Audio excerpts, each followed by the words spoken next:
¿Sabías que un rey asturiano cambió la capital del reino, por amor? En el siglo VIII, tras la muerte de Aurelio, sube al trono un personaje poco conocido pero clave en la historia de Asturias, Silo. Corría el año 774. El reino de Asturias aún era joven y frágil. Y Silo toma una decisión que marcaría el mapa político: trasladar la capital a Pravia. ¿El motivo?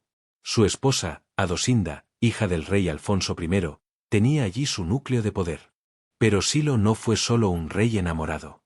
Durante su reinado hubo una rebelión en Galicia que logró sofocar, consolidando la autoridad del reino en un momento crítico.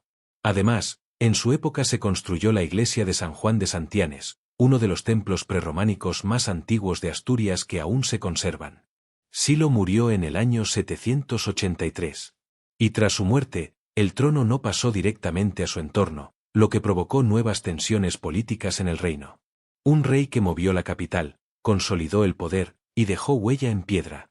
Ahora dime, ¿crees que cambió la capital por estrategia política, o realmente por amor?